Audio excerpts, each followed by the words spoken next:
함께 살펴보겠습니다. 오늘은 거짓말이라는 제목을 가지고 우리 이렇게 함께 말씀을 통해서 은혜 받고자 합니다. 거짓말. 어렸을 때에 그런 동화 들어보셨을 겁니다. 양치기 소년. 그 양치기 소년 이야기 아십니까? 가만히 양을 치다 보니까 심심한 거예요. 그러니까 늑대가 나타났다. 그러니까 어떻게 해요? 사람들이 막 달려와서 보니까 거짓말이. 그래서 이제 나무라고 갔는데 이렇게 몇 번을 하고 나니까 진짜 늑대가 나타났을 때 소리를 치고 아무리 애고를 해도 아무도 안 나타나더라. 그런 이제 이야기입니다. 어렸을 때 한 번 정도는 들어봤을 그런 이야기인데요. 이게 결국에 이제 거짓말하지 말라 이렇게 가르치는 그러한 내용이잖아요. 그런데 우리가 이런 말을 듣는다고 해서 거짓말 안 합니까? 어렸을 때부터 지금까지 거짓말 저는 안 하고 살았습니다. 이럴 만한 분들이 사실 별로 없는 것 같아요. 다 거짓말들을 좀 많이 하죠. 그렇지 않을까요? 저는 거짓말 한 번도 안 했습니다. 아마 그분이 거짓말일 것 같아요. 다 거짓말을 합니다. 그런데 중요한 건 내가 지금 그런 거짓말을 하는 것이 과연 옳은 거냐. 오늘은 한번 거짓말에 대한 것들을 한번 우리가 살펴볼까 합니다. 만약에 거짓말이 옳은 것이다 라고 하면 그건 하나님의 속성 가운데 있어야 돼요. 근데 하나님은 어떤 분이세요? 거짓이 없어요. 회전하는 그림자도 없으실 정도로 그런 어떤 어둠도 어떤 어둠에 속한 것도 하나님께는 없으세요.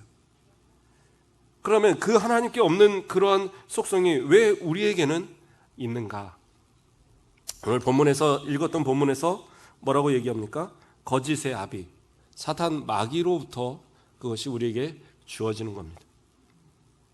그러니까 우리가 거짓말을 한다라는 것은 내가 그리스도인이다라는 것을 감추는 일이에요. 목사님 그럼 거짓말하면 지옥 갑니까? 그런 얘기를 지금 하는 게 아니에요. 거짓말 몇 번 했다고 지옥 가고 그런 건 아닌데 믿음으로 구원받는 거죠. 제가 가끔은 설교를 좀 이렇게 강하게 합니다. 그런데 왜 그러냐? 성경에서 그렇게 말하기 때문에 하나님의 말씀이기 때문에 가감없이 증거하는 거예요. 때로는 저도 못 지켜요. 지난번에도 얘기했지만 실컷 화내지 말라고 그러고 그날 가서 저는 화내는 모습이에요. 그게 인간의 모습입니다.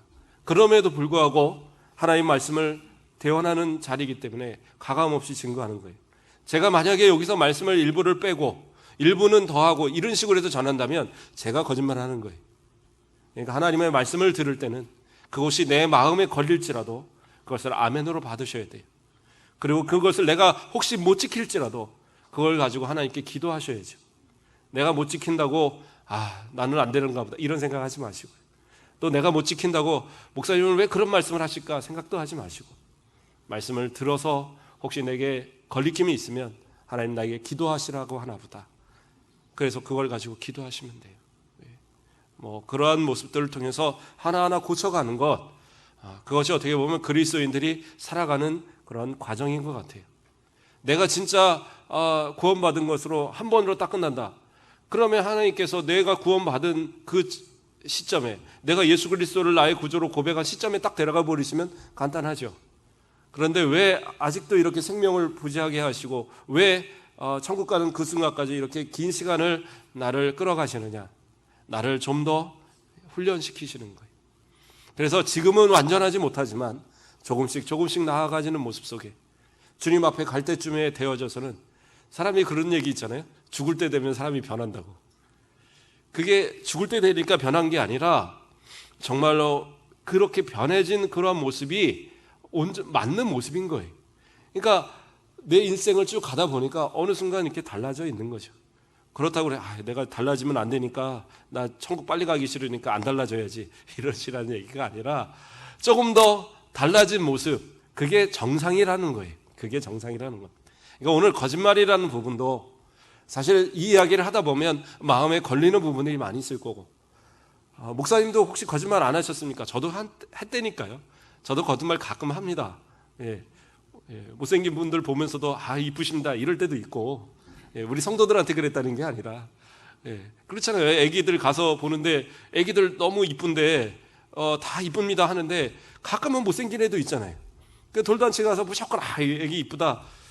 그래서 못생긴 애기들 이렇게 칭찬하려면 하나같이 하는 얘기가 장군감이다. 예. 근데 절대 딸들한테는 장군감이다 그러면 안 됩니다. 예. 어쨌든 물론 그렇다고 해서 그게 다 빈말은 아니지만 그냥 그 자체가 귀하잖아요. 그러니까 이렇게 얘기하는 건데, 거짓말이다라는 것, 그것이 하나님께 속한 건 아니다라는 거예요. 그것은 사탄 마귀로부터 시작되는 것. 그렇다면 우리에게 있어서 어떠한 거짓말도 사실은 우리에게는 그것이 통용이 되는 것은 아니다라는 거예요. 자, 민수기 23장 19절 말씀을 보면, 하나님은 사람이 아니시니 거짓말을 하지 않으시고 인생이 아니시니 후회함이 없으시도다 라고 얘기합니다. 하나님은 거짓말하지 않으세요.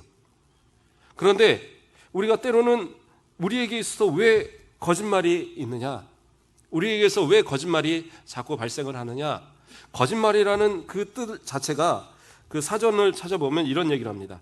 사실이 아닌 것을 사실처럼 꾸미어 하는 말, 사실이 아닌 것을 사실처럼 꾸미어 하는 말. 근데 왜 그렇게 해요? 이것이 나에게 이득이 되니까, 나의 또는 어떤 피해 보는 것을, 이것을 막을 수 있다고 생각하니까 사실이 아닌 것을 사실로 꾸며서 이야기하는 거예요. 그러니까 이것이 내 거짓말의 대부분의 목적입니다. 내게 아무런 유익이 안 되는데, 내게 아무런 도움이 안 되는데 거짓말을 하는 경우는 없죠. 그럼에도 거짓말을 하는 건 뭐예요? 아이들 보면 항상 거짓말 잘하잖아요. 왜 그래요? 부모에게 혼날 것 같은 상황 됐을 때, 그러면 정말 깜빡 속을 정도로 거짓말을 잘합니다. 가르치지 않아도. 그게 사단 마귀가 주는 그러한 죄의 속성이기 때문에 그렇습니다. 그런데 우리가 가끔은 거짓말과 거짓말이 아닌 것을 이렇게 구분하지 못할 때가 있습니다. 근데 사실은 그것만 좀 이렇게 구분하여줘도 우리가 거짓말이라는 것에서 조금 더 자유로울 수 있지 않을까. 그래서 한 두 가지 정도만 한번 살펴보겠습니다. 먼저는 상대방을 위한 배려, 그런 배려로 인해서 내가 처음 마음 먹었던 것을 돌이킬 때, 이건 거짓말이 아닙니다. 왜 이런 얘기를 하느냐? 출애굽기 32장 14절 말씀을 보면, 여호와께서 뜻을 돌이키사 말씀하신 화를 그 백성에게 내리지 아니하시니라. 자, 하나님께서 화를 진노하셔서 화를 내리시기로, 벌하시기로 마음을 먹으셨다가 그걸 돌이키셨어요. 그럼 그게 거짓말인가요? 그건 아니다라는 거죠. 이스라엘 백성들이 모세가 시내산에 올라가서 40일 동안 가까이 되도록 내려오지 않으니까, 모세는 분명히 죽었다, 먹을 걸 갖고 간 것도 아니고 물을 들고 올라간 것도 아니고 가서 며칠이나 버텼겠냐, 분명히 죽었을 거다. 그러니까 아론, 우리에게 하나님을 달라. 그래서 금송아지를 만들어 놓고 거기다가 막 잔치를 하고 있는 거예요. 하나님께서 그것을 아시고 모세에게 얘기합니다. 내가 이 진노로 인해서 이 모든 백성 싹 쓸어버리고 너로 인하여 내가 다시 큰 민족을 만들겠다. 그렇게 화를 내십니다. 그런데 모세가 얘기해요. 아브라함의 이삭에게 하나님께서 약속하셨던 그 언약을 기억해 달라고. 이 민족을 하늘의 별과 같이 땅의 모래같이 만들게 하시겠다는 하나님의 언약이 있었지 않으십니까? 그러니까 그 언약을 기억해서 용서해 달라고 간절히 기도를 합니다. 그랬을 때 하나님께서 그 모세의 그 간구를 들으시고 오늘 지금 읽었던 본문처럼 하나님께서 그 화를, 진노를 바꾸셨어요. 그럼 그것이 거짓말이겠습니까? 그건 거짓말이 아니에요. 앞에서 말했던 것처럼 사실이 아닌 것을 사실처럼 이렇게 바꾸어서 말하는 게 거짓말이지, 내가 누군가에게 진노를, 화를 내서 내가 이렇게 할 거야 라고 했던 것을, 그것을 다시 바꿔서 긍휼을 베풀고 그 사람을 배려했다고 해서 그것이 거짓말은 아닌 거라는 거죠. 근데 때로는 우리는 그럴 때가 있습니다. 누군가 이렇게 막 한 삼각관계에서 이 사람이 이 사람한테 어떤 진노를 했으면, 큰 어떤 벌을 내렸으면 하는 그런 마음이 있는데, 그러겠다라고 약속을 해놓고 안 그랬다 이거예요. 그랬다고 해서 우리가 화를 낼 때가 있어요. 이 사람에게도 이 사람에게도. 나는 이 사람이 분명히 싫어서 내 편인 이 사람이 이 사람을 미워하고 이 사람에게 벌을 주었으면 좋겠는데, 이 사람은 그럴 마음을 접어버렸다는 거예요. 왜? 이 사람을 불쌍히 여긴 거죠. 그랬다고 해서 이 사람이 나에게 거짓말을 한 거냐? 그게 아니다라는 거죠. 그러한 긍휼을 베풀기 위해서. 그래서 때로는 내가 손해를 볼지라도 그 사람을 위해서 내가 긍휼을 베푸는 것, 그 사람을 향해서 배려하는 것, 그것은 거짓말이 아니에요. 요나의 경우도 우리가 살펴보면 그렇죠. 요나가 하나님을 향해서 그럽니다. 하나님, 저를 죽여주십시오. 왜 죽여달라고 그러냐? 아니, 하나님, 제가 그 하나님의 뜻을 알고 하나님께서 니느웨를 벌하신다고 할 때 저는 니느웨로 안 가고 다시스로 도망간 이유가 이거 아니었습니까? 하나님은 긍휼이 많으시고 사랑이 많으신 하나님이라서 이 니느웨 이 도시에 벌하기로 한 그 벌을 분명히 돌이키실 줄 저는 알았습니다. 그러니까 저는 죽어 마땅합니다. 저 그냥 죽여주세요. 라고 막 화를 내죠. 근데 하나님은 어떻게 해요? 악인이라 할지라도 그 악인이 회개하고 돌아오는 것을 원하는 것이 하나님의 뜻이에요. 그래서 니느웨 백성들이 회개하며 그들의 잘못을 하나님 앞에 구할 때 그들을 어떻게 해요? 용서해 주시는 그러한 모습을 발견하게 됩니다. 그것은 결코 거짓말이 아닌 거예요. 요나 입장에서는 왜 하나님 거짓말하세요? 저 니느웨 벌한다고 하셨잖아요. 아니라는 거예요. 그래서 우리가 거짓말에 대한 부분들을 우리가 잘 이해해 볼 필요가 있다라는 겁니다. 요한일서 4장 20절 말씀, 요한일서 4장 20절 말씀을 봉독해 드립니다. 누구든지 하나님을 사랑하노라 하고 그 형제를 미워하면 이는 거짓말하는 자니 보는 바 그 형제를 사랑하지 아니하는 자는 보지 못하는 바 하나님을 사랑할 수 없느니라. 무슨 말이에요? 형제를 향하여 분노하고 형제의 잘못을 용서하지 못하는 것, 그들이 용서를 구함에도 용서하지 못하는 것, 성경은 그것이 오히려 거짓말이다라고 얘기하고 있는 거예요.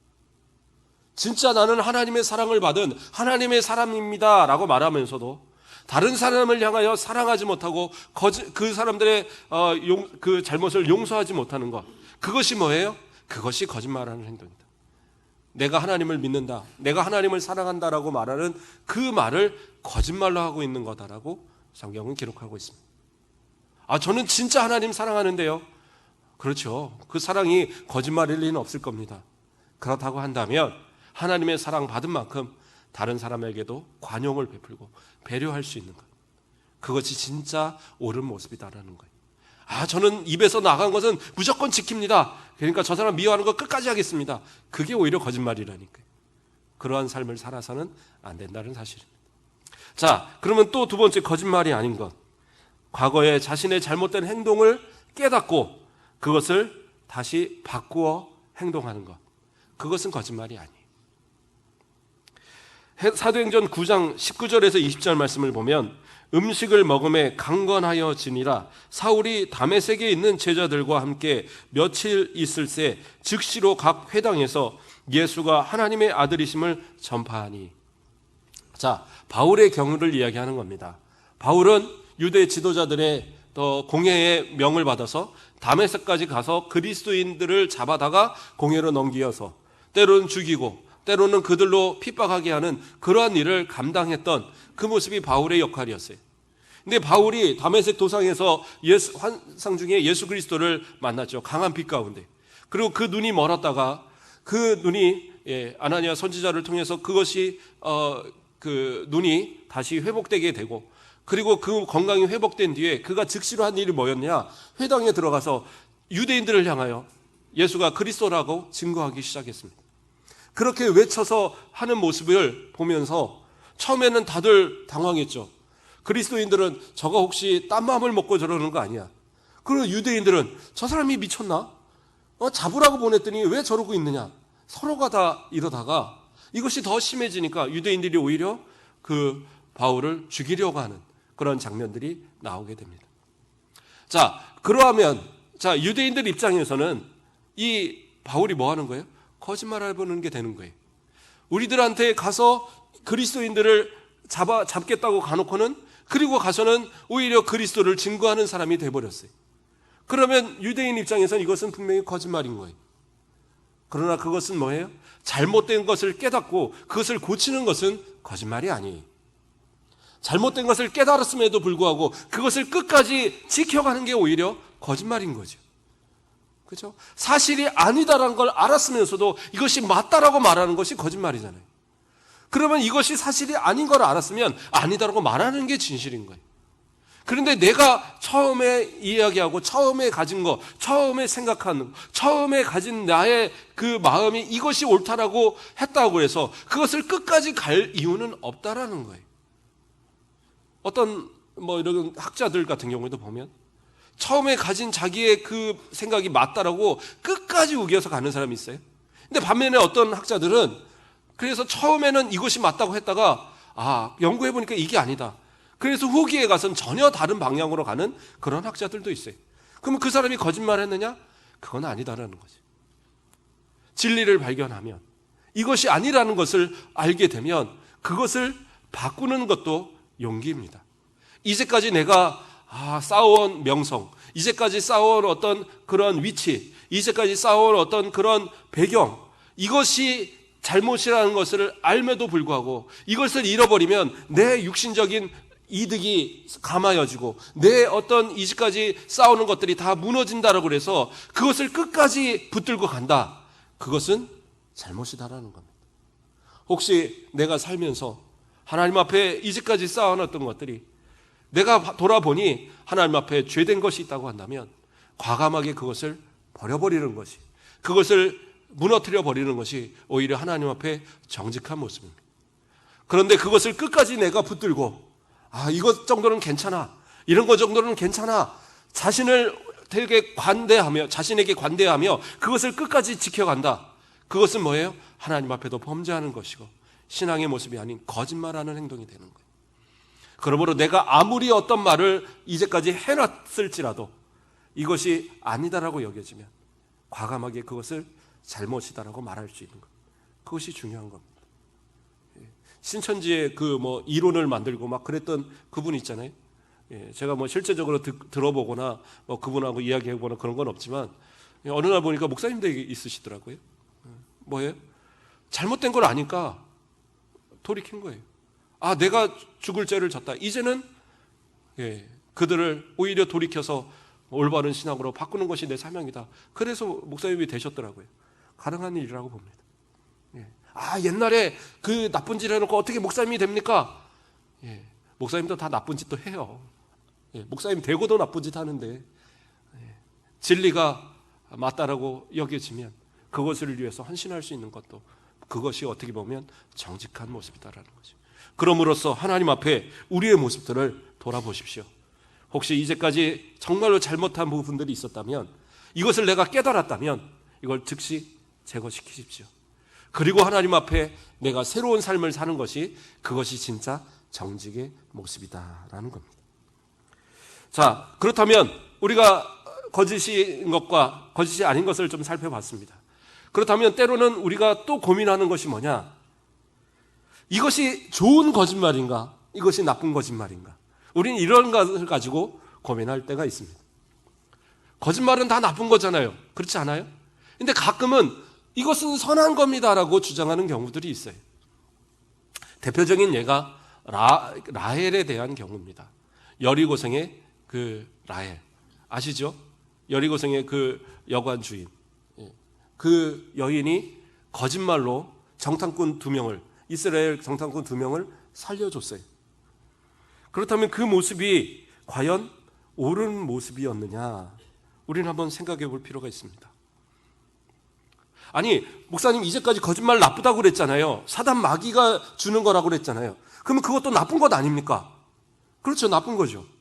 근데 한편으로 생각해서는 만약에 그 라헬이 거짓말을 하지 않았다면 그 정탐꾼 2명은 잡혀서 죽었을 거 아닙니까? 그러면 여리고성을 어떻게 무너뜨리고 그러한 일이 어떻게 있겠습니까? 그러니까 그건 괜찮은 거 아닙니까? 우리 한번 거수해 볼까요? 어느 쪽이 맞는지. 원칙은 거짓말을 해서는 안 되지만 이런 경우는 허용할 수 있습니다. 끄덕끄덕 하시네요. 그 얘기를 하고자 하는 게 아닙니다. 무슨 얘기냐? 거짓은 거짓이에요. 성경은 어느 곳도 라헬이 옳다라고 얘기하는 부분은 없습니다.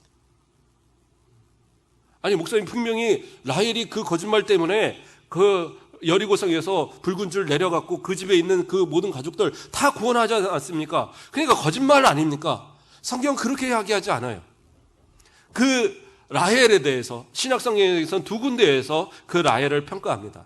히브리서와 또 야고보서에서 평가를 해요. 제가 두 구절을 연이어서 읽어드리겠습니다. 히브리서 11장 31절 말씀에 보면 믿음으로 기생 라합은 정탐꾼을 평안히 영접하였으므로 순종하지 아니한 자와 함께 멸망하지 아니하였도다. 야고보서 2장 25절 또 이와 같이 기생 라합이 사자들을 접대하여 다른 길로 나가게 할 때에 행함으로 의롭다함을 받은 것이 아니냐. 자, 여기에 거짓말이라는 단어가 한마디라도 나옵니까?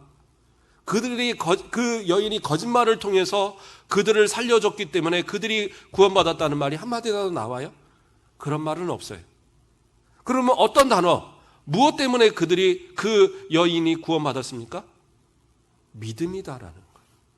히브리서에서는 믿음으로라는 얘기를 하고 있습니다. 그가 하나님을 믿었어요. 하나님께서 이 성을 무너뜨릴 것을 믿었고 그 하나님이 유일한 하나님이시라는 사실을 고백해요. 정탐꾼들한테 그런 고백을 하잖아요. 그 고백이, 그 믿음이 그를 살린 거지. 그리고 그 믿음을 지킨 것이, 그래서 이 정탐꾼들을 살려준 것이, 이것이 그에게 있어서 믿음으로써 구원받았던 길인 거지, 그의 거짓말이 의롭다고 인정받은 건 아니에요. 그러니까 우리가 이것을 잘 구분하셔야 돼요. 그가 거짓말 안 했으면, 그러면 이 두 정탐꾼은, 그러면 다 죽었을 거 아닙니까? 그게 아니죠. 거짓말을 하지 않아도 살 수 있는 방법들은 분명히 있었을 거예요. 하나님께서 좋아요. 혹시 그 두 정탐꾼이 죽었다 할지라도 여리고성을 무너뜨리는 데는 하나님은 아무 문제가 없으셨어요. 그 여인이 거짓말을 했다 할지라도 그것으로 인해서, 거짓말을 했음으로 인해서 그가 두 정탐꾼을 살려주고 그리고 그가 살았다? 그건 아닌 거예요. 그가 거짓말을 하지 않았어도 하나님이 살려주시는 방법들을 제시할 수도 있었을 거예요.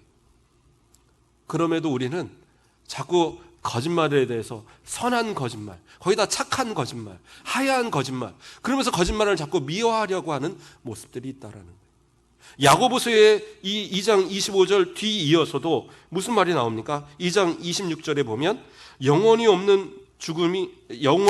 없는 몸이 죽은 것 같이 행함이 없는 믿음은 죽은 것이니라.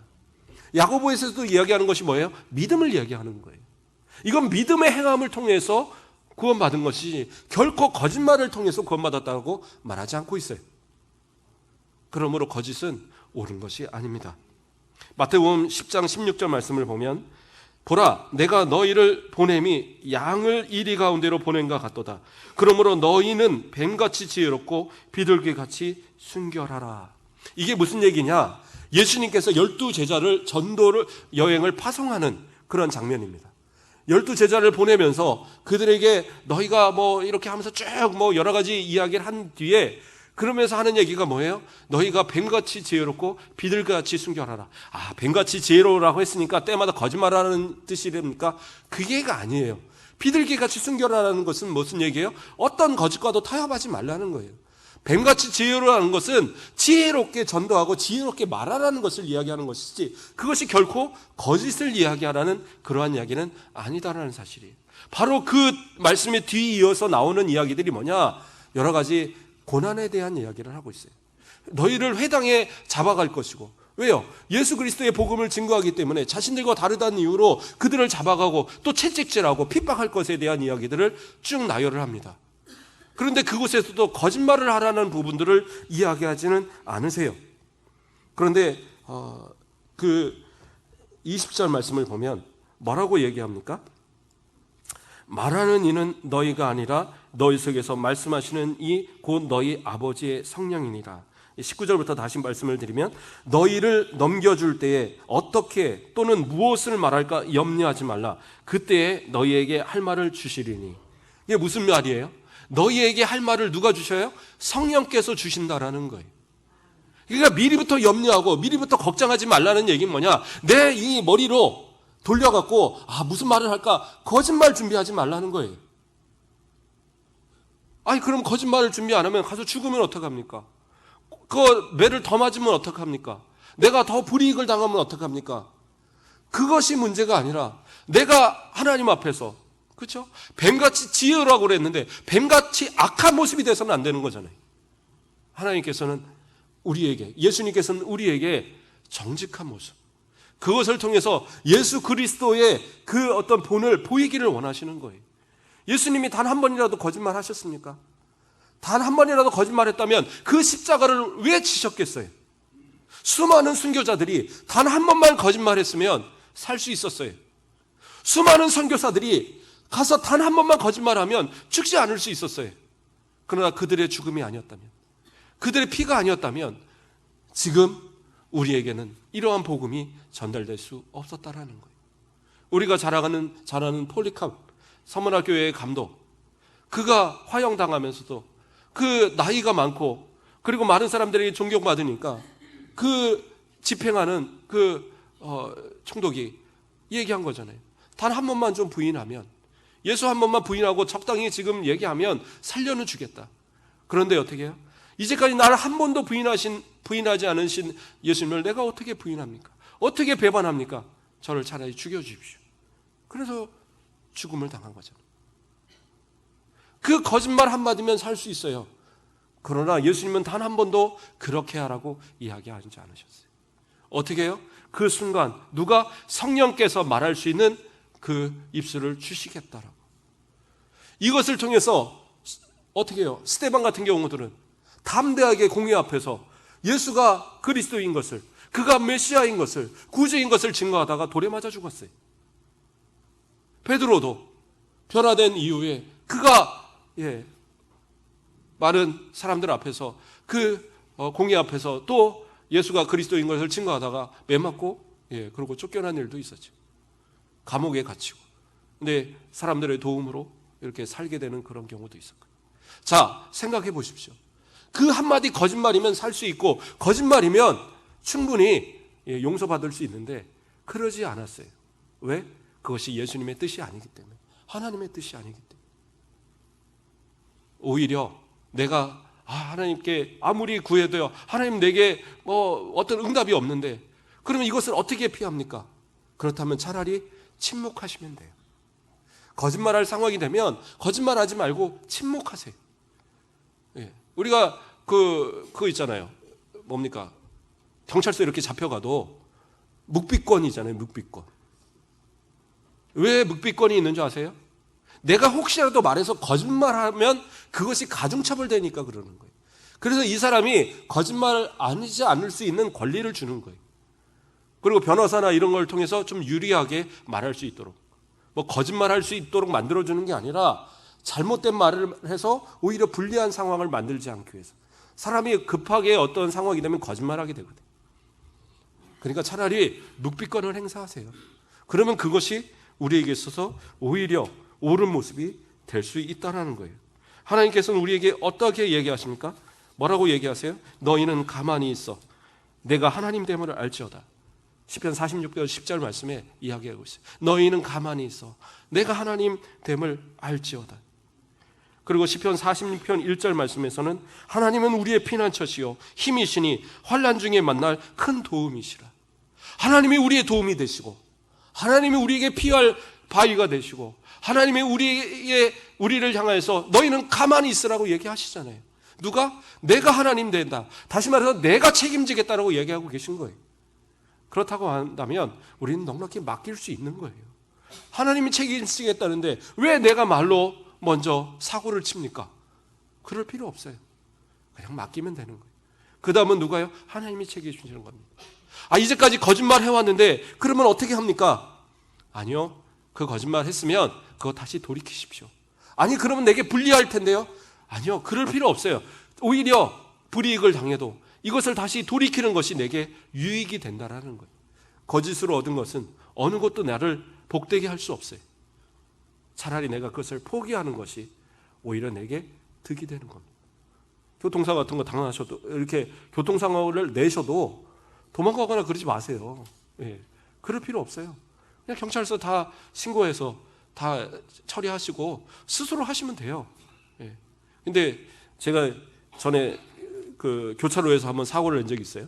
노란불인데 이제 속도를 못 줄여서 지나가는데 차들은 다 섰는데 저쪽에서 오토바이 하나가 푹 튀어나와갖고 앞으로 이렇게 해서 부딪힌 거예요. 근데 오토바이가 사실은 잘못도 한 거죠. 차들이 다 샀는데 그 틈새로 튀어나왔으니까. 근데 뭐 그런 걸 얘기할 필요는 없고 제가 경찰 불러서 다 해서 제가 잘못한 부분들을 다 시인을 했어요. 그랬더니 경찰이 왜 신고했을까라고 생각을 얘기를 하더라고요. 왜 그런가 했더니 신고 안 해도 되더라고요. 근데 제가 자진 신고였고 벌금을 그때 200만 원 물었나? 그랬는데 그 견인차도 와서 왜 신고하셨어요? 그러더라고요. 왜요? 그랬더니 신고 안 하고 우리가 이렇게 싣고 가면 되는데 그냥 보험 처리하면 되더라고요. 그냥 큰 사고가 아니면. 근데 제가 몰라서 그렇게 했는데 어쨌든 제가 잘못한 거 다 시인하고 가서 다 조서 쓰고 다 했어요. 그래서 일 처리가 되니까 그 오토바이 기사가 전화 왔어요. 고맙다고. 일 다 잘 처리해 줘서 감사하다고. 사고 당하고 고맙다고 하는 건 또 처음 봤습니다. 왜냐하면 본인의 잘못한 부분들이 있는데 그런 거 말하고 서로 싸울 필요 없이 제가 잘못한 것만 딱 얘기하니까 그걸로 끝나더라고요. 어차피 보험 처리하면 다 똑같은 거고, 벌금은 내가 신고했으니 내가 내는 거고, 굳이 상대방한테 피해 줄 필요 없더라고요. 오히려 사고를 내고도 고맙다는 소리를 듣는 경우가 생기더라고요. 좀 미련한가요, 제가? 그럴지 몰라도 차라리 정직하게 말하는 것이 그것이 나에게 있어서 피해가 되지 않는 거예요. 경찰이 얘기하더라고요. 그래도 자진했으니까 그 정도 나오시는 거지. 만약에 걸려서 그랬으면 한 300만 원 물었을 거요. 그러더라고요. 뭐 걸리든 어쨌든 정직하게 사는 것이 나쁜 건 아닙니다. 그리고 목사님 거짓말 한 번도 안 하십니까? 아까도 얘기했지만 가끔 거짓말 한다니까요. 그래도 저는 하나님 앞에 기도합니다. 할 수 있으면 거짓말하지 않고 살기를. 할 수 있으면 하나님 앞에 할 수 있으면 좀 정직하게 살기를 저도 간절히 하나님 앞에 기도합니다. 그렇다면 어떠한 모습으로 사는 것이 정직하게 사는 그리스도인들의 모습인가? 좀 빠르게 좀 살펴보겠습니다. 마태복음 12장 35절 말씀을 보면 선한 사람은 그 쌓은 선에서 선한 것을 내고 악한 사람은 그 쌓은 악에서 악한 것을 내느니라. 우리 안에 어떤 것이 쌓여 있습니까? 악한 것이 쌓여 있고 것이 쌓여 있으면 거짓을 말하게 되는 거예요. 그러나 내게 선한 것이 쌓여 있고 정직이 쌓여 있으면 정직한 말을 하게 되는 겁니다. 그러니까 내가 평소에 어떤 말을 하는가를 좀 들어보세요. 내가 혹시 다른 사람을 속이고 다른 사람에게 자꾸 어떤 그런 거짓말을 하는가? 그러면 그것도 내게 있어서 선한 것이 없기 때문일 수도 있어요. 거짓을 자꾸 말하지 마세요. 거짓말을 즐겨하지 마세요. 그것은 결코 하나님이 원하는 모습이 아니다라는 거예요. 내게 선한 것이 있을 때 선한 말을 할 수 있다는 것. 그러면 그리스도의 말씀으로 내 마음을 채우시고 내 생각을 채우시고 또 선한 생각들로 내 마음을 채우십시오. 기도로서 악한 모든 것들을 다 비워내십시오. 그러면 나의 입술에서 정직의 말, 선한 말들이 나오게 될 거라는 사실입니다.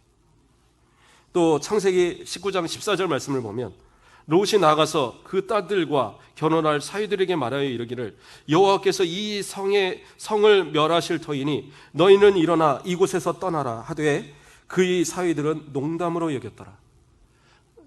농담도 좀 주의하십시오. 농담이 나쁜 건 아니죠. 분위기를 좀 전환시키고 많은 사람들을 즐겁게 하는 그러한 역할도 분명히 합니다. 그런데 때로는 그 농담이 내 말을 거짓으로 받게 하는 그러한 이유가 되기도 합니다.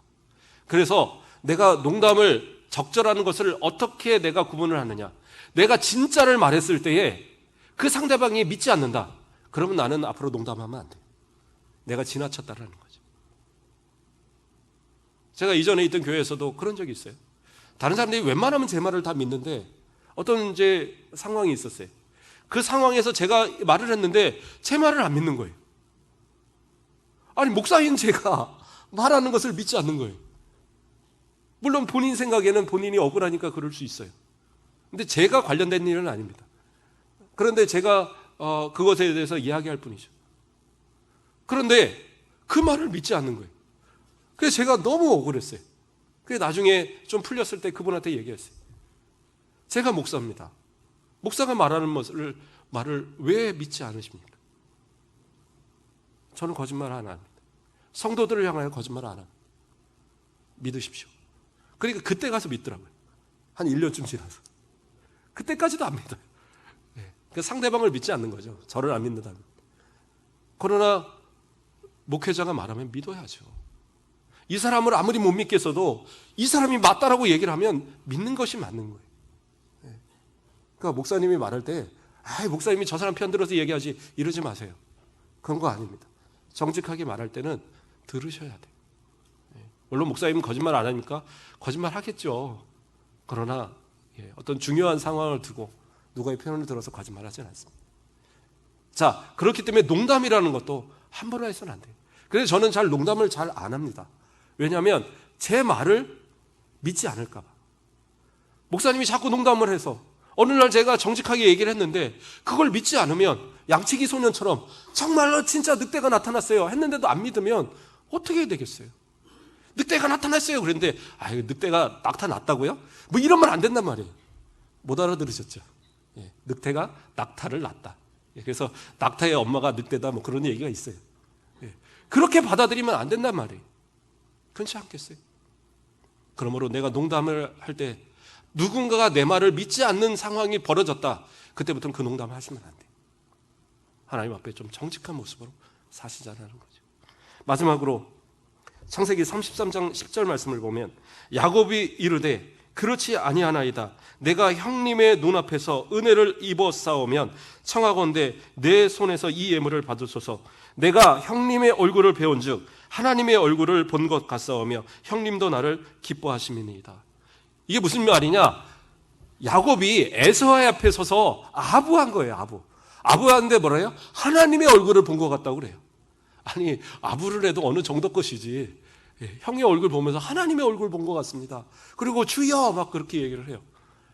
뭐예요? 아부하는 거예요. 아부. 그리고 나선 뭐예요? 거짓말해요. 뭐라고 거짓말합니까? 형님 먼저 세일로 가십시오. 제가 뒤따라 가겠습니다. 아니야 같이 가자. 아닙니다. 저희 지금 다 이렇게 그 부녀자들이 많고 그래서 힘들어서 못 갑니다. 저희 천천히 갈게요. 그래놓고 보내놓고 자기는 다른 데 가서 자리 잡아버렸어요. 스콧이라는 지역에서 자리 잡고 또 이동해서 세겜이라는 지역으로 들어가요. 그 거짓말로 그 시작한 그 모습은 어떻게 돼요?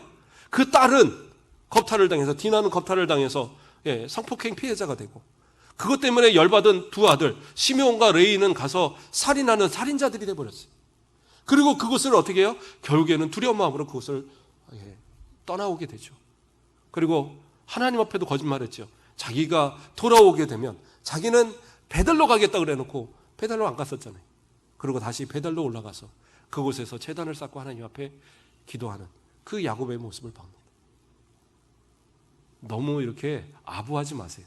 그것도 좋은 건 아닙니다. 목사님은 아부 안 하십니까? 제 신조가 있어요. 제 좌우명 뭐냐? 아부도 죽을 때까지 하면 충성이다.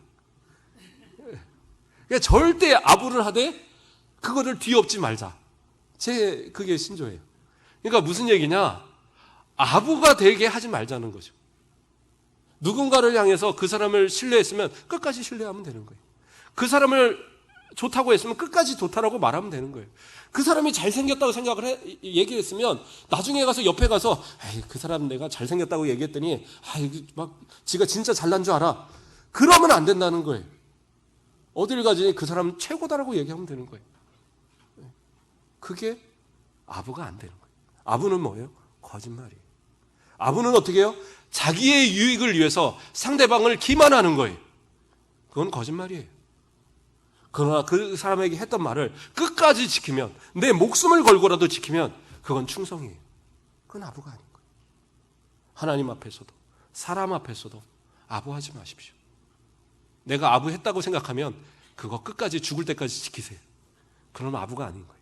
거짓말이 아닌 거예요. 하나님 앞에 예면 예, 사람 앞에서 예면 예, 아니면 아니요. 올바른 말. 그것을 하는 것이 하나님의 사람들의 모습이다라는 거예요. 말씀을 정리합니다. 잠언 25장 11절 말씀을 보면 경우에 합당한 말은 아로 새긴 은쟁반의 금사관이라 라고 얘기하고 있어요. 경우에 합당한 말. 우리에게 있어서 그 상황에 합당한 옳은 말, 정직한 말, 많은 사람의 유익이 되는 말, 그 말만을 하는 것이 우리 그리스도인들에게 주어진 말의 그러한 모습이에요. 결코 거짓으로 인해서 거짓인 걸 알면서도 그것을 말함으로 인해서 내 이득을 취하려고 하는 것, 그건 사단 마귀의 방법입니다. 결코 세상의 그 방법과 사단 마귀와 타협하여 살아가지 마시고 하나님의 편에 서서 때로는 작은 피해를 볼지라도, 아니요, 좀 큰 피해를 볼지라도 하나님께 맡기고 하나님 앞에 의지해서 거짓으로 그것을 피하려고 하지 마시고 끝까지 정직하게 뱀같이 지혜롭고 비둘기같이 순결하신 삶을 살아가는 저와 여러분 되시길 주님의 이름으로 축복합니다.